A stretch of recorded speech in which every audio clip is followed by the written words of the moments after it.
सुमायना खुद थाबा खोलता सुमायना तौबसिना कनाना ऑर्डर पीबनो हाकाना कोई स्टेट गवर्नमेंट सिना कोई स्टेट सिना कोई ऑर्डर पीरक मतुंगिना असिदा कोई खुद थारकपने अखोगी अखोगी दमक्ता मोइना कैसु हाइबिते लेपिते अता अखोगी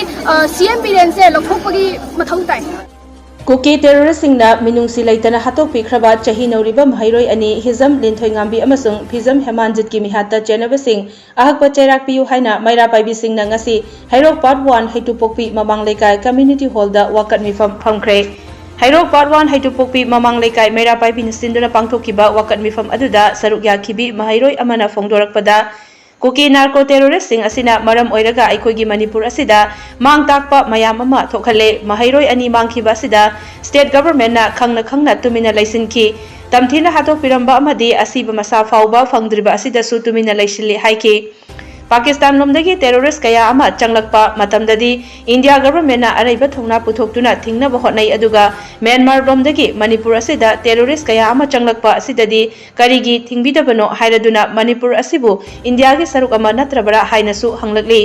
Maheiroi ani hatpagidama khongjang changsiluba Maheiroi singda state force amadi central force na karigidama khut thabano makhoida Manipur lengakna order pibagidama Maheiroi singda force singna khut tharakpani maramaduna Maheiroi singda khut thanaba yathang piriba sing moral ground da fam thadokadabani hairaduna irang asi santi oina leinabagidama CM Biren asi longthokpa mathau tai haiki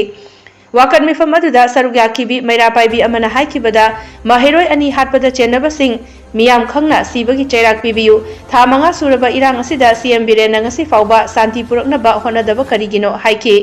ngasigi wakat mifam aduda we want justice Maheiroi hatpasing sibagi chairak piyu Manipurda kuki gi su chatnaba yaroi Maheiroi ani gi asiba Hakchang imung manungda sinau haina thaba placard sing sejinakibaga loinana kolau kaya su lauki Kuki narco terrorist na maram oiraga akhoi Manipur se mang takpa adagi misi mina myam thogalle ado tang tarukta June ki tang tarukta mang ki basatra ani se mang khare akhoi central government se akhoi state government se asina khangi ko khangwa su tumin lai ado moi se kuki militant sing na brutally hatla matungda moi se mother tawira matungda kari gi akhoi state government se kari gi tumin lai no akhoi prime minister da kari gi report pibitri no kari gi moi tumin lai no aduga akhoi Pakistan da gi terrorist sanga ko matamdana moina action tawba moina pura moina thingbiba aduga akhoi Myanmar da gi terrorist sanga ko matamdana moina kari gi thingbi no akhoi se Manipur macha na tab akhoi se India gi macha na tab bro akhoi se India gi part of na tab kari gi akhoi student sing da kari gi sumaina akhoi bo kari phu ba chai ba sumaina kari gi tawri no student sing da khud amta thaba ya de khod si rule se moi khang se kari gi ado si gi akhoi gi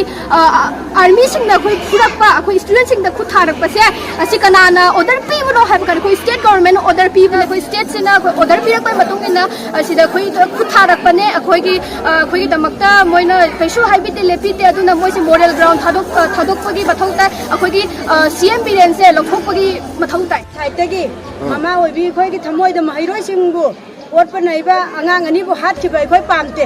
aduga moi bu sibagi chairaga se miyam khang chaira pibiyo sibai dani pibiyo aduga khoi gi state Manipuri gi CM Biren na ngasi bauda asibachi mi hat mi puthokla an haira bauda ngasi bu miyam khang dani pitrip kari gi no sibai chaira pitrip kari gi no mama oibi khoi thamoi pubu ngamtre ngasi kamauda thamanga chumna chatharakba irang sidai da kari ngasi bau santi puraktam no mama oibi ka sorok to tumdana lairi ngasi phauba nungaiba khangtre chafam dumam khangte isa ka sidana lairi singche aduna ngasi santi pame khoi irang pamte santi pame athuba matamda angang Maheiroi ani hat khiba mi hat pase miyam khangna dandi pi dumne aduga sibai chairak pi dumne